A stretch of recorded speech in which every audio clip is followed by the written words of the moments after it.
Ya, yang pertama kita perlu pahami bahwa kekristenan itu bukan agama. Ya. Iya kan? Jadi Yesus tidak pernah datang untuk mendirikan agama atau dia tidak datang untuk menawarkan agama sebagai jawaban ya, solusi daripada semua carut-marut kehidupan manusia karena dosa ini kan. Apakah kekristenan bertentangan dengan tradisi ya? Menurut gue sih harusnya enggak ya. Tapi ketika tradisi dan budaya setempat, sebuah bangsa atau sebuah kelompok ya, itu bertentangan dengan firman Tuhan, ya kita harus memutuskan dong. Bahwa yang kita lebih ikuti adalah firman Tuhan, kebenaran Tuhan, nilai-nilai kerajaan Allah daripada hal-hal tersebut gitu.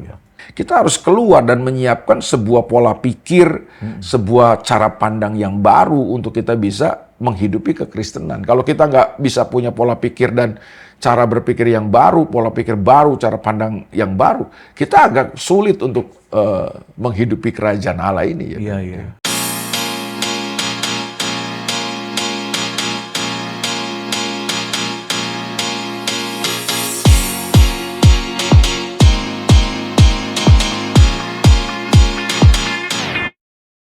Shalom Bapak Ibu Saudara yang dikasihi Tuhan, puji Tuhan. Senang sekali boleh berjumpa dengan Bapak Ibu Saudara lagi lewat program kesayangan kita tentunya. Garansi, gali kebenaran sejati. Membahas yang esensi, bukan yang sensasi.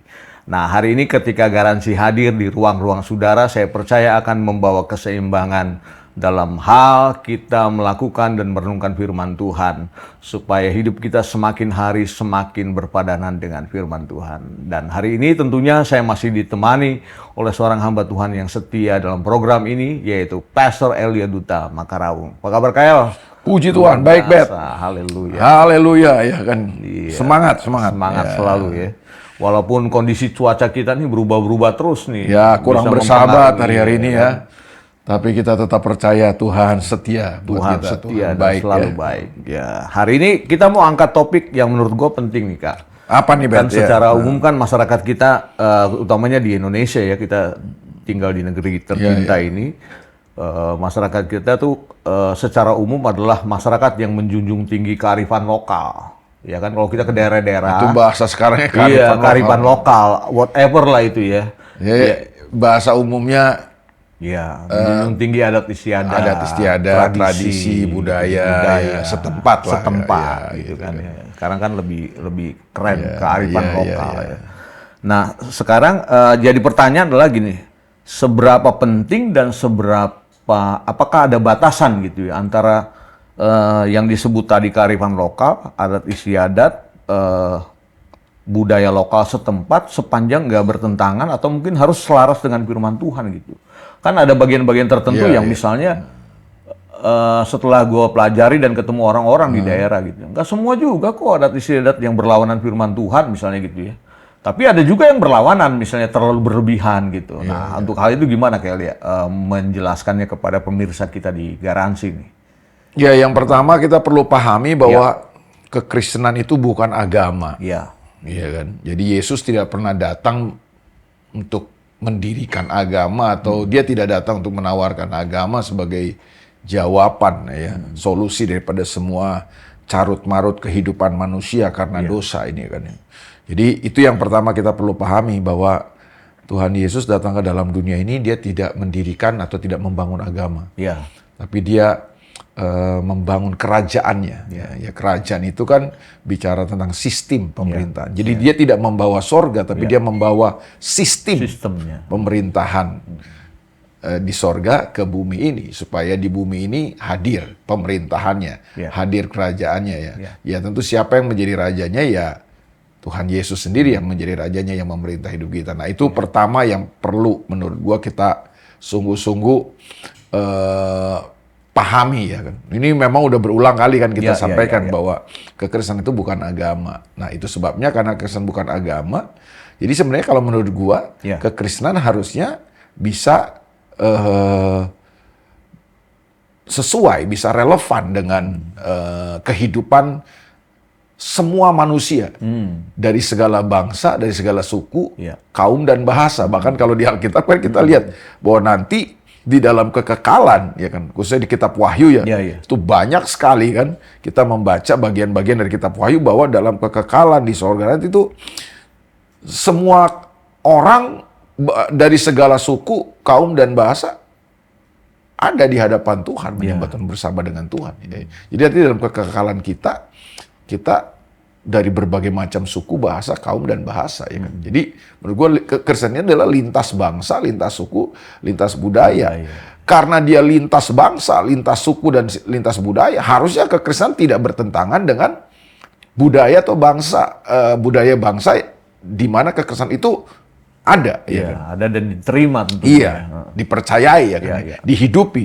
Nah, masalah yang banyak terjadi adalah kan kita tidak bisa membedakan mana tradisi atau budaya-budaya setempat yang lu bilang tadi, kearifan lokal yang bisa kita hidupi sebagai orang percaya, sebagai orang yang telah ditebus oleh Tuhan Yesus, sebagai orang-orang yang telah hidup berpindah dari kerajaan kegelapan kepada kerajaan Allah. Nah, itu yang harusnya kita pahami. Jadi banyak orang yang tidak bisa membedakan mana budaya, mana tradisi atau kearifan lokal setempat yang bisa kita tetap hidupi, mana yang ini kita nggak perlu hidupi lagi karena ini bertentangan dengan firman Tuhan, bertentangan dengan nilai-nilai kebenaran atau nilai-nilai kerajaan Allah yang kita percayai, ya kan, yang kita perlu hidupi dalam kehidupan kita. Kan Alkitab udah bilang tuh dari statementnya Rasul Petrus bahwa kita harus lebih taat kepada Tuhan daripada kepada manusia, kan ya. Jadi, nah itu yang pertama. Yang kedua adalah waktu Yesus datang ke dalam dunia ini pun dia menjadi seorang Yahudi, kan. Dia seorang bangsa Yahudi. Yaitu kita suka atau tidak suka, kita terima atau tidak terima, kenyataannya begitu, kan. Yesus datang sebagai orang Israel, orang Yahudi, ya kan. Sebabnya Alkitab berkata dia takluk di bawah hukum Taurat. Galatia pasal yang ke-4 ya, kalau nggak salah ya. Galatia pasal 4 itu kan berkata bahwa dia lahir dari seorang perempuan dan takluk, karena dia orang Yahudi, dia hidup takluk di bawah tradisi budaya Yahudi dong, ya kan. Dia hidup di situ, kan. Tapi dalam beberapa kesempatan, dalam beberapa kisah kan kita menemukan bahwa Yesus kayaknya agak berseberangan ya, agak bertolak belakang, kan. Bahkan itu yang menjadi salah satu faktor ya yang membuat seringkali orang Farisi, orang Saduki, ya kan, ahli-ahli Taurat menyerang Yesus dari sisi tradisi, ya kan, dari sisi budaya, dari sisi kebiasaan-kebiasaan, bahkan ritual-ritual dalam bangsa Yahudi, ya kan, yang sudah bercampur dengan keyakinan mereka, agama mereka. Nah, kalau di kita ini kan dikenal sebagai sinkritisme, ya kan. Ya, makanya kekristenan itu menentang sinkritisme. Kekristenan bukan sinkritisme. Sinkritisme itu kan mengkombinasikan, mencampur adukan antara adat istiadat dengan kekristenan. Nah, kita tentu tidak menerima itu, kita menolak itu. Nah, itu dulu ya kita perlu pahami, ya. Dan baru masuk pada pertanyaan dulu, apakah kekristenan bertentangan dengan tradisi? Ya, menurut gue sih harusnya enggak, ya. Tapi ketika tradisi dan budaya setempat, sebuah bangsa atau sebuah kelompok, ya, itu bertentangan dengan firman Tuhan, ya kita harus memutuskan dong bahwa yang kita lebih ikuti adalah firman Tuhan, kebenaran Tuhan, nilai-nilai kerajaan Allah daripada hal-hal tersebut, gitu. Ya, menurut gue sih itu, ya, kita bahas dulu, ya. Ya, coba kita lihat dulu, ya, dalam Matius pasal 9 ayat yang ke-17, ya. Injil Matius pasal yang ke-9 ayat 17, ya. Nah, kita akan baca dulu, ya, bagian firman Tuhan ini. Matius pasal 9 ayat 17 dikatakan demikian. Begitu pula anggur yang baru tidak diisikan ke dalam kantong kulit yang tua. Karena jika demikian, kantong itu akan koyak sehingga anggur itu terbuang dan kantong itu pun hancur. Tetapi anggur yang baru disimpan orang dalam kantong yang baru pula. Dan dengan demikian terpeliharalah kedua-duanya. Ya, itu ayat itu kan sangat terkenal sekali, kan. Tapi kalau kita baca kan ayat itu muncul adalah karena masalah ada sebuah pertentangan kan di antara Yesus, murid-muridnya dan kelompok orang Farisi ya. Ini kan orang Farisi ini kan tokoh-tokoh agama Yahudi ya kan, yang merasa bahwa sebagai orang yang menganut agama Yahudi mereka harus berpuasa. Kok murid-murid Yesus nggak berpuasa kan gitu kan? Mereka itu sudah jadi sebuah ritual, bahkan sudah sebuah tradisi dalam agama mereka ya kan, bahwa berpuasa itu wajib ya kan.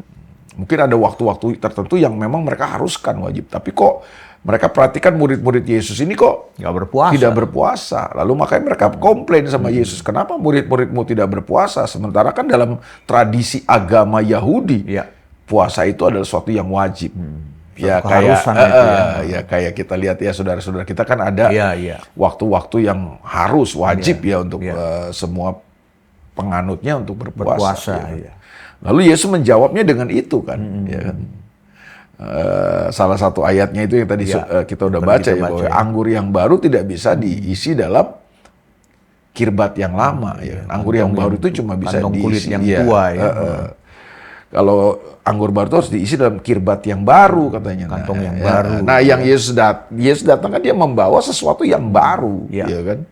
Dia membawa bukan agama, dia bukan membawa ritual ya kan, tapi dia membawa sebuah kehidupan, cara hidup ya kan, ya yang diperintah oleh Tuhan ya kan. Nah, itu yang dia maksudkan kan, anggur yang baru tidak bisa diisi dalam kirbat yang baru. Nah, maksudnya kita harus keluar dan menyiapkan sebuah pola pikir, sebuah cara pandang yang baru untuk kita bisa menghidupi kekristenan. Kalau kita nggak bisa punya pola pikir dan cara berpikir yang baru, pola pikir baru, cara pandang yang baru, kita agak sulit untuk menghidupi kerajaan Allah ini. Ya kan? Sekali lagi bahwa kehidupan yang Yesus tawarkan, kekristenan yang Yesus tawarkan itu kan bukan ritual, bukan agamawi, bukan agama ya kan, tapi cara hidup ya kan, gitu loh. Nah, jadi dari pernyataan Kelly yang tadi udah dijelaskan ya, ini perlu di-bold oleh seluruh pemirsa Garansi bahwa ingat yang ajaran Yesus yang disampaikan untuk mengcounter pemahaman orang-orang Yahudi dan Farisi waktu itu adalah bicara tentang cara hidup. Jadi bukan ritual agamawi ya.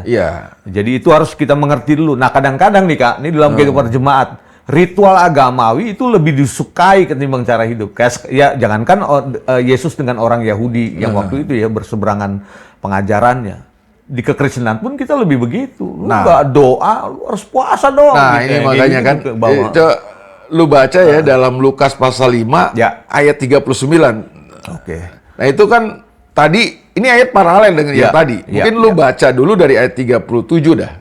Lukas 5 ayat 37. Sama ini. Tadi kan Matius ya.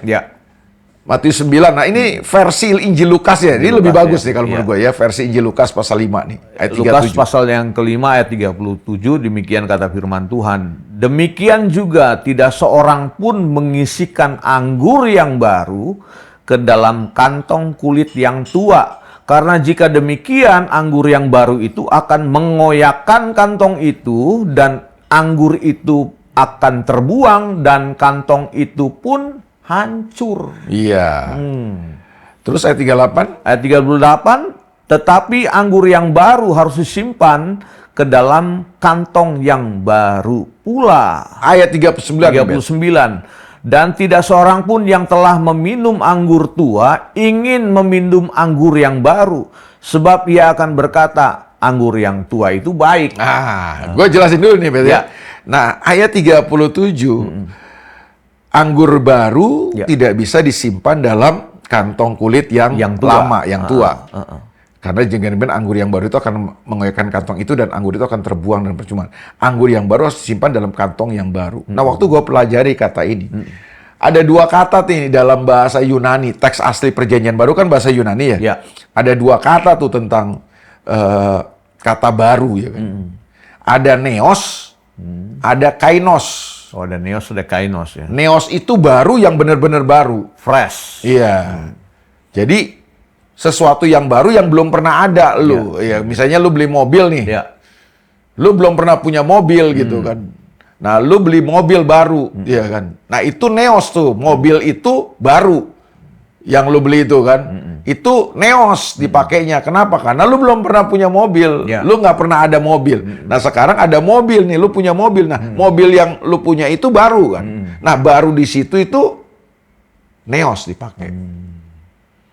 Tapi kata yang kedua tentang baru di bahasa Yunani itu adalah kainos. Kainos. Jadi ada Neos, ada Kainos. Ada kainos. Nah kainos itu baru juga, tapi bukan sesuatu yang baru sama sekali gitu, yang dari tidak ada terus dia ada gitu. Kalau Neos tadi kan baru karena belum pernah ada dari ada.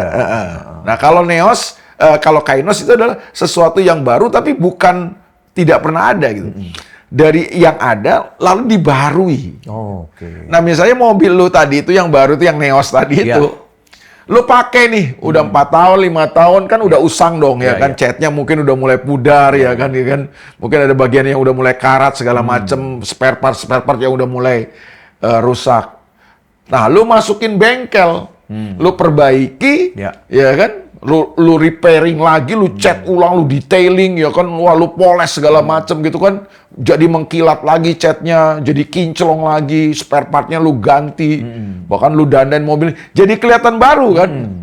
Nah kalau gua tanya, Bet, ini mobil baru ya gitu kan. Nah itu lu bukannya beli mobil baru kan, bukan mobil yang dari nggak ada, itu mobil udah ada tapi lu perbaiki jadi baru lagi gitu. Nah itu kainos tuh.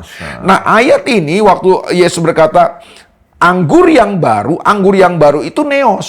Oke. Tidak bisa disimpan dalam kantong kulit yang tua, yang lama. Nah anggur yang baru cuma bisa disimpan dalam kantong kulit yang baru. Nah kantong kulit yang baru itu dipakai kainos.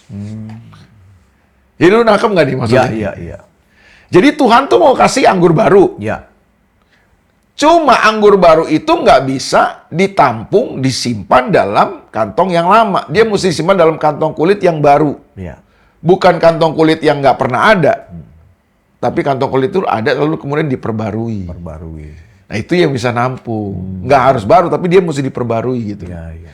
Nah ini kan anggur baru itu bicara pewahyuan. Ada sesuatu. Nah Yesus datang tuh membawa sesuatu yang baru kan. Ya. Pewahyuan yang baru, hukum yang baru, cara hidup yang baru. Nah, itu cuma bisa ditampung kalau kita mengalami pembaharuan. Kalau kita nggak dibaharui cara berpikir kita, cara pandang kita nggak mengalami pembaharuan, kita agak sulit untuk bisa mengalami perkara-perkara baru yang Yesus mau berikan kepada kita. Nah ayat 39 ini kuncinya juga. Dan tidak seorang pun yang telah minum anggur tua ingin minum anggur baru. Sebab ia akan berkata anggur yang tua itu baik. Nah ini kan kontras. Iya. Yesus datang bawa anggur baru, tapi ada orang-orang yang bilang, enggak, anggur yang lama lebih enak. Jadi makanya banyak orang mau bertahan dengan anggur yang lama. Karena ini udah mereka tetap mau mempertahankan anggur yang lama. Padahal Yesus datang dengan membawa anggur yang baru. Banyak orang tidak mau, justru orang maunya anggur yang lama. Katanya, udah enak katanya. Jadi banyak orang tuh kalau menurut gue, seperti yang ayat 39 ini bilang, Yesus bilang. Ada banyak orang udah nyaman dengan perkara-perkara lama, ya kan. Tradisi yang lama. Nah ketika Yesus datang dengan sesuatu yang baru, mereka tidak bisa menerimanya. Nah dalam kekristenan kita kan juga banyak begitu. Iya. Ada daerah-daerah di kita ini yang mayoritas Kristen dari dulu kan. Dari leluhur udah Kristen ya kan. Betul. Nah mereka udah punya tradisi-tradisi tertentu tuh. Nah ketika ada penyingkapan, ada pewahyuan baru yang muncul yang Tuhan bukakan buat kita kadang-kadang nggak siap. Kita masih senang dengan yang lama. Malah mereka berpikir gini, udah dari sononya begini, udah bagus, jangan dirubah-rubah lagi kan gitu. Jadi itu masuk dalam konteks tadi tuh. Iya, maksudnya ada hal-hal yang memang perlu kita pertahankan ya. Dari tradisi ritual ya kan, apapun itu dari kekristenan masa lalu yang tidak bertentangan dengan firman Tuhan. Itu boleh kita pertahankan. Ya. Tapi Nah. kalau hal-hal yang tidak yang tidak sesuai dengan firman Tuhan, yang tidak sesuai dengan pewahyuan yang Tuhan mau bukakan buat kita ya, ya kita kan nggak perlu terus ada di situ gitu. Iya. Jadi Memang butuh proses untuk penyesuaian ya. Ya kan ada beberapa tradisi-tradisi dalam kekristenan yang tidak sesuai ya atau bertentangan dengan firman Tuhan, masa kita mau ikutin gitu kan? Iya. Kayak contoh aja misalnya gini ya, yang gue perhatikan ya, ada tradisi-tradisi yang berkembang di masyarakat kita, misalnya gini. Kan kadang-kadang dalam kehidupan berjemaat tuh orang tanyanya gini, boleh nggak sih kita ke kuburan satu? Terus gue tanya balik, konteksnya apa? Kamu mau ngapain? Iya. Kalau cuma sekedar bersih, oke. Tapi kalau nyampe kuburan lu ajak ngomong roh di situ, nah itu yang nggak boleh. Iya, itu kan bertentangan dengan kebenaran, dengan nilai-nilai kekristenan Ya kita. kayak misalnya bawa anak cucu nih, datang nih opa nih begini, ayo. Berdialog ya, dengan orang tua kita atau leluhur kita yang sudah mati. Kan itu bertentangan dengan firman Tuhan. Ulangan pasal 18 jelas mengatakan itu kan, itu kekejian di hadapan Tuhan. Nah, Ya kan? itu dia. Tapi kan kita menganggap, ini kan tradisi kita yang harus kita pertahankan. Ya kan? Itu salah, kan pengen kita pertahankan gitu kan, bertentangan. Ya contoh lah kayak misalnya ada 40 hari kalau orang meninggal kan, ada 3 hari, 7 hari, 40 hari. Nah pertanyaannya ada nggak di Alkitab? Kalau kita mau mengadakan sebuah acara untuk mengenang, ya kan, mengenang. si almarhum yang meninggal, ya kan, mengenang ya menurut gue sih nggak masalah ya. Tapi kalau jadi wajib, ya kan, kalau enggak kita nggak bikin ada masalah dengan hidup kita. Katanya, ini dalam percakapan jemaatnya, rohnya masih gentayangan tuh. Kenapa sampai 3 hari, 7 hari, 40 hari kan gitu ya? Ya kayak begitu kan menurut gue ya tidak sesuai dengan firman Tuhan. Alkitab nggak bilang begitu. Kenapa kita harus pertahankan gitu loh kan? Tapi kalau dalam konteks mengenang boleh. okay ya. Kalau mengenang itu kan mau nggak harus 40 hari kan. Kita mau 1 tahun kita mengenang, ya kan, 2 tahun kita mengenang ya nggak masalah. Artinya ada legacy yang baik yang ditinggalkan dari orang ini semasa hidup. Jadi semua adalah niat ya, niat reason di balik hal yang kita mau lakukan itu atau tradisi budaya yang kita mau kerjakan itu. Selalu kan dari situ ya. Kalau istilahnya Panji, mens rea. Mens rea. Rame nih mens rea. Niatnya apa ya di balik kalau ada niat-niat yang tidak bertentangan, niat-niat yang bertentangan dengan firman Tuhan ya, kita tidak akan terima itu dong, kita akan menolak itu ya kan. Iya. Ya, hari ini tentunya dengan apa yang sudah tadi dijelaskan oleh Pastor Elia, kiranya membuka paradigma kita tentang mengerti dan memahami tentang tradisi, kebiasaan, kearifan lokal. Jadi memang firman Tuhan itu selalu di atas itu semua. Sepanjang saudara mau menghidupi yang mana kan gitu ya. Kita mau menghidupi cara hidup leluhur kita atau ikutin apa kata firman Tuhan. Itu kan kembalinya ke kita juga ya. Iya. Jadi kita harus bisa memilih dan memilah kembali Bet ya kan. Nah, kemampuan untuk memilih dan memilah, membedakan mana kehendak Tuhan, mana yang bukan kehendak Tuhan itu penting. Nah, itu makanya Roma pasal 12 ayat yang kedua berkata kan, kita harus mengalami pembaharuan cara berpikir gitu. Nah, itu yang kainos itu tuh. Kirbat yang baru itu ya kan kainos itu kita harus mengalami pembaharuan dalam cara berpikir. Kenapa kita harus mengalami pembaharuan dalam cara berpikir? Supaya kita bisa membedakan manakah kehendak Allah. Apa yang baik, yang berkenan kepada dan yang sempurna. Tidak semua yang baik berkenan kepada Tuhan. Bahwa kadang-kadang tradisi kelihatan baik, tapi belum tentu berkenan kepada Tuhan. Karena itu membedakannya kita mesti mengalami pembaruan dalam cara berpikir. Gitu kan. Kalau tradisi-tradisi budaya-budaya itu membawa kita melakukan sesuatu yang bertentangan dengan firman Tuhan, mengapa kita harus melakukannya kan?